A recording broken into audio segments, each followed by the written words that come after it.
The whole time you talk, you sound like you're like really independent, but I think you claim you choose Republican. Yeah, I'm pretty conservative on a lot of issues. Although I wouldn't say that I'm a right-wing guy exactly. But for instance, I don't think this economy is likely to take off unless we lower the tax burden, generally, not just on wealthy people so much. Actually, in my tax plan, I actually keep the top marginal income rate. I actually raise it a little bit to 40%. But I think overall, we need to reduce middle-class taxes, we need to reduce investment taxes, we need to reduce corporate taxes, not in terms of giving out corporate welfare, but just expanding economic opportunities for people.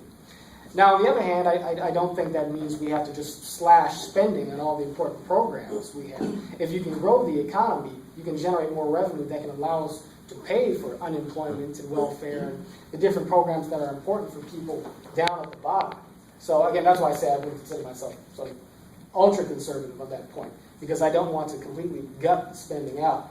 But economically, I am more conservative because I think that it's not a good thing to raise taxes during a time period where people are already struggling to get their hands on economic opportunity. I understand why people want to do it, because they come from the standpoint that says, well, look, we need more money to the government to pay for the social safety net because people are poor.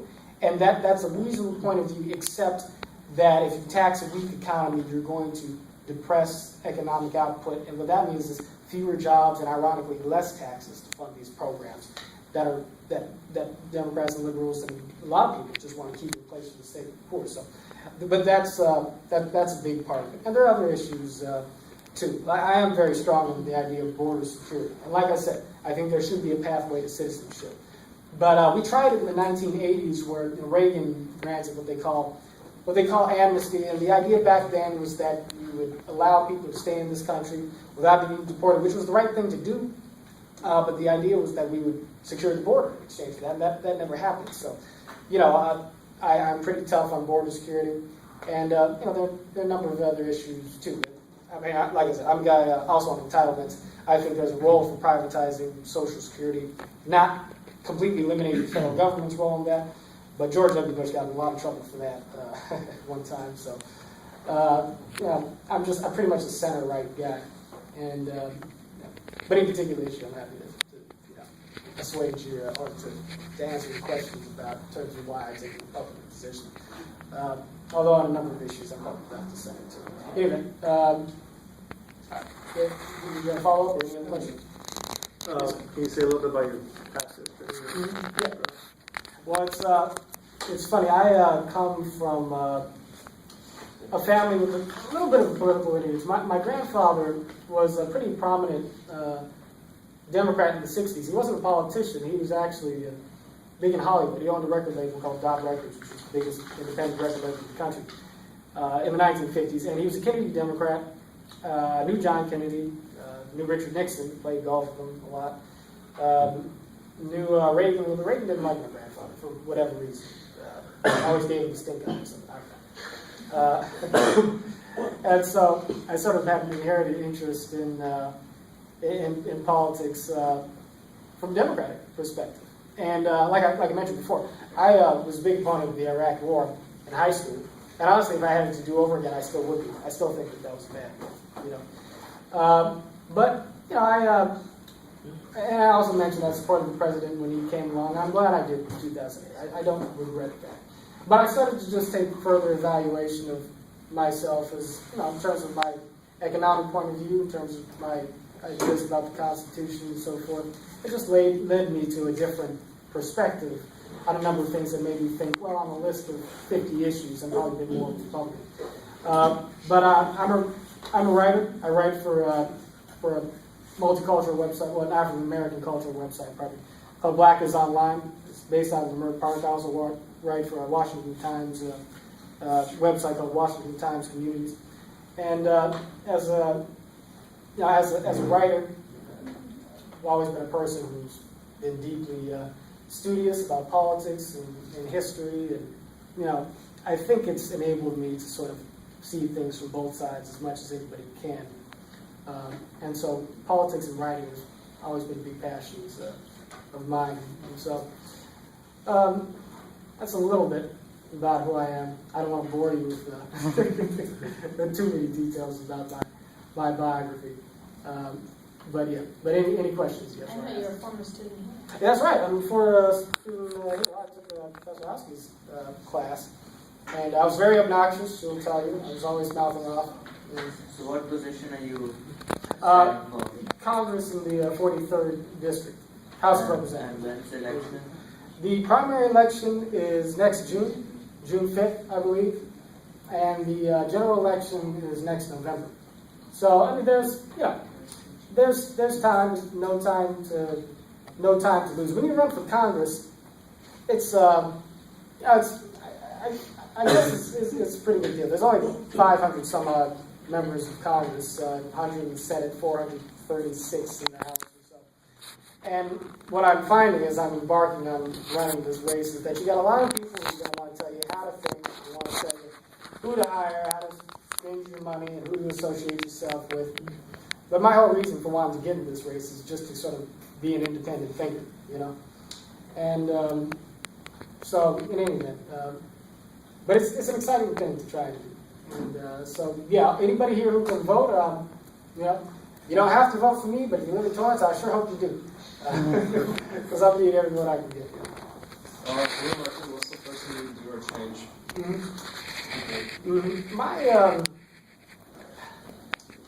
I would want to introduce an economic package that, again, pulls from the best ideas of both sides. So we just had the fiscal cliff debate and then the sequestration. I don't know if you guys have been following that too much in the clubs and so forth. But basically, we had the expiration of the Bush tax cuts come. That was a big fight on Capitol Hill. Then we had these automatic spending cuts that were legislated as part of the condition to raising the debt ceiling last year. It's all sort of ridiculous. But my idea is I want to introduce a plan that keeps the marginal tax rate high for those Americans who are earning the most income. And I say this because, again, we're dealing with divided government. I'm not a type of person, I'm not a politician who wants to go to Washington and just put forward what I think is the perfect plan, but I know it's never going to go anywhere. I want to put together plans that can work in a House split between Republicans and Democrats. So I say keep that top marginal rate high, but cut taxes for the middle class, cut investment and corporate taxes. That way you can minimize the detrimental effect that will have on the deficit, but you can create jobs through increased supply and demand. And at the same time, reform welfare and unemployment spending. One of the things I talk about a lot that I think would be particularly helpful to people in very poor circumstances in the inner city, and I live just outside of England, you know, so that's where I'm coming from.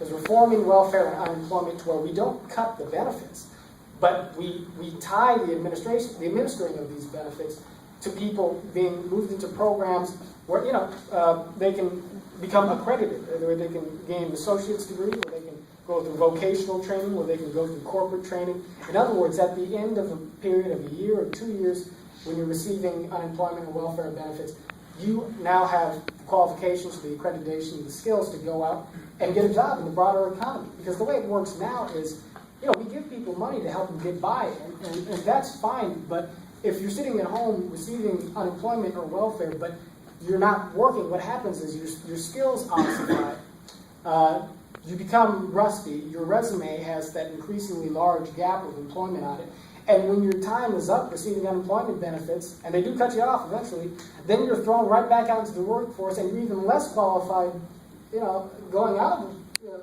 program than you were going into it. So what I simply say is continue to help people along, but let's also do something to add to their education, to add to their qualifications. So the first thing I may do as a member of Congress is if I get in there, I would want to put forward a comprehensive economic reform package that incorporates those two things. Lowering the general tax burden to create economic opportunity, but also maintaining but reforming public spending in a way to where it enables people to be more qualified and better able to take advantage of the economic opportunities that I think tax reform can produce. So, yeah. So how are you going to cut down unemployment? Well, it's essentially the way I just said. You know, we need to create an economic climate where both supply and demand are stimulated. And this goes back to my point again about how it is the two sides both have something to contribute to the equation. You have conservatives always arguing on behalf of supply side economics, and they'll point to Ronald Reagan and say, well, Reagan cut taxes for the rich and it created all these jobs. And then you have Democrats and liberals who often will say, well, no, it's about demand. You got to give money to to ordinary people in the form of public investments, and that will stimulate the economy. But last time I checked, you actually need supply and demand in order to get an economy going. And one thing conservatives forget is that, yes, Ronald Reagan cut taxes significantly. I think he did the right thing in doing that. The Reagan years had stupendous growth, but he didn't just cut taxes for the rich, he actually cut taxes for everybody, middle class and the working class, dramatically over the course of his presidency. And most of the consumption spending, as we know, does not come from people making the top marginal income rate. It comes from people in the middle class and the working class. So if they have more money to spend, and if on the other hand, employers have more money to invest, what you do is you optimize the economic formula. If you just have people spending money, that's great. That's going to lead to more economic activity. But if at the same time you're taking out of the pool of capital that employers use to invest and to expand, well then obviously you're going to make it a little more difficult for them to capitalize on the demand that's available in the economy. At the same time, if you just give big business owners tax cuts but you don't stimulate demand in the economy, what's going to happen is there's not going to be any reason for them to expand their companies because, yes, I have more money to invest in my business if I wanted to, but people still aren't buying my product, so thanks to the tax cut, I'm going to stick that in my pocket and, go on vacation in the Caribbean or something. So that's why we need both sides of the supply and demand equation if we're going to create jobs in the economy. And so, yeah, but I hope that answers the question. Anybody else? Yes, sir. So how do you suppose we liquidate the national debt? Mm-hmm. Yeah, and that is a tough one.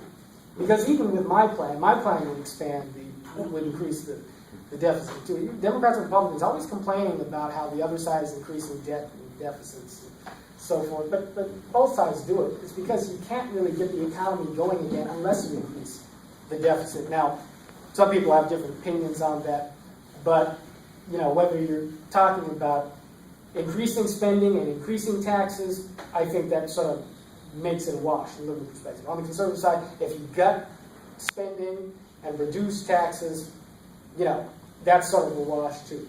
What you got to do is, again, my plan is based on growing the economy. It will increase the deficit in the short term, but by keeping that top marginal rate high, one of the good things about that is that will sort of maximize the effectiveness of that top tax rate. So in other words, even if I'm a business owner, my top marginal rate is at roughly 40%, but if I've got more customers and it's cheaper to invest, I'm going to be making more money. So say instead of making $500,000 in a given year and paying 40%, I'm making $1 million in a given year and paying 40%. That's going to bring more money into reducing the deficit. But the big thing is entitlement reform. And I talked a little bit about how to sort of pull from the philosophies of the two sides to reform Social Security and to reform Medicare. I really do think that if you move into sort of a half privatization of Medicare and Social Security, that you'll save a lot of money on it in the long run. Because if you all had health savings accounts or private Social Security accounts, assuming that they didn't get crushed to death in the stock market, and I have ideas to prevent that from happening, if you could give those accounts to your children or to your heirs, whoever they are, when that next generation comes in, they're going to have something to build on going into the future, as opposed to the system we have in place now, where the government basically spends a bunch of money, and we get old and die, and we have fewer workers paying for more retirees over the long run. So it's reversing that process. Give people private accounts that they can leave to their heirs, to their children, and so forth, that we can take with us into the future. So you have more and more money in the Social Security and Medicare system that way, as opposed to just spending it, putting an increasing burden on, frankly, us, your generation and mine, to pay for, older people who are retiring and living longer and who need these programs, and understandably so, they paid into them, but we just can't afford to support them because, the money keeps increasing in the outgoing direction, but keeps decreasing in terms of the tax